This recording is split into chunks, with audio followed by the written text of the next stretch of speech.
Fado 3 shatters the Round the Island record. New Optimist World Champs. Balito Pro in South Africa. And now, in the newsroom, here is Andy Van Zyl. NC Sports. Plunge into the action.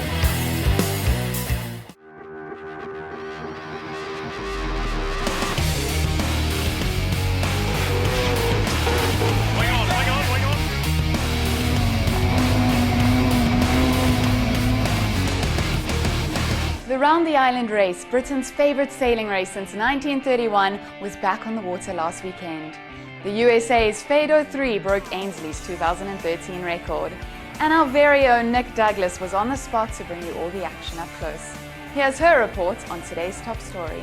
And then she'll be joining us in studio with the insights.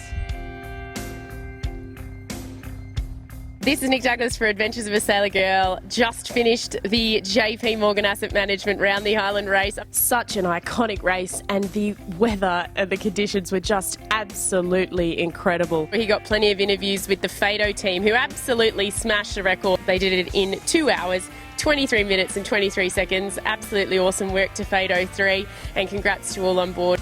This particular Round the Island race to have the Isle of Wight record is fantastic. We had the best conditions possible today.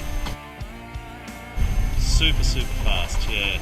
Around the back of the island there, going downwind, we were touching 40 knots at times, and big waves, and sending it was a lot of fun. I, on the other hand, took 6 hours and 45 minutes to do the race. Better than we all thought on board La Réponse. In fact, we managed to win our division, which is just fantastic, proving that slow and steady wins the race. We didn't even fly a spinnaker. And all those people that were giving me a hard time through the live broadcast, take that. We did do up to 19 knots without a spinnaker, which is pretty insane for a first 40. It was pretty hairy, but it was great to be a part of it.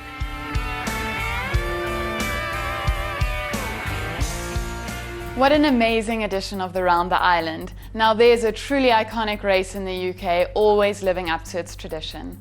Now sailor girl Nick Douglas is connecting with us. Great to have you back, Nick. So great conditions around the Isle of Wight this year, but it sure looks like Lloyd Thurnberg's Fado 3 got everything right. Great to be back, Andy, and yes, I think Fado really took it to another level this year, even beating Ben Ainsley's record. Yeah, I mean 28 minutes is quite the gain on the previous record, and I see Ben Ainsley took straight to Twitter to vow his comeback. What do you think about that? I think it's fantastic, and you know what? I'd love to see their new America's Cup boat doing the Round the Island race next year. That would be awesome. As you've just seen on my report there, guys, it was quite an action-filled race. Plenty of wind, plenty of tide against the wind as well. Made it quite hairy. And even though we didn't fly a spinnaker personally on board the first 40 that I was sailing on, we managed to win the first 40 division, which was pretty awesome. I have to say, it does show you that sometimes slow and steady is the way to go. But fantastic to see over 1,500 boats taking part. Definitely the biggest fleet I've ever competed in by a long way. How fantastic to be there, Nick, and congratulations on the win. So Nick, among those ongoing top events this week is the World Match Race Tour final in Sweden. Do you think anyone actually can topple Canfield? I'm not sure, Andy. It's going to be really difficult for anybody to take his crown. He has been quite the dominant force in the M32s, and now that it is officially part of the World Match Racing Tour, we'll have to see. But Bjorn Hansen is incredible in Marstrand. He is the king of Marstrand, as he's known, so maybe he might be the one to take down Canfield. We'll just have to see. But $1 million is up for grabs. I think that's the biggest prize money we've seen in sailing. Yeah, I can't wait to see the results of that. Okay, Nick, lastly, the Tour de France à la Vol kicked off this morning. It's the second year that the circuit has moved to the Diam 24 trimarans. What's your take on this? I think, Andy, my verdict's still out on this one. Personally, I think there's quite a few things happening with multi-hulls at the moment, and it was really nice personally to see that the Volvo Ocean Race has gone back to longer legs this time around.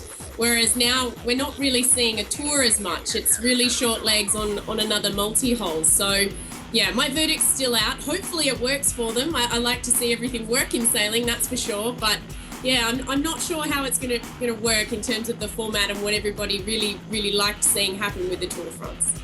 Well, Nick, thank you so much for your insights as usual. We look forward to hearing from you again soon. Thank you so much for having me, guys.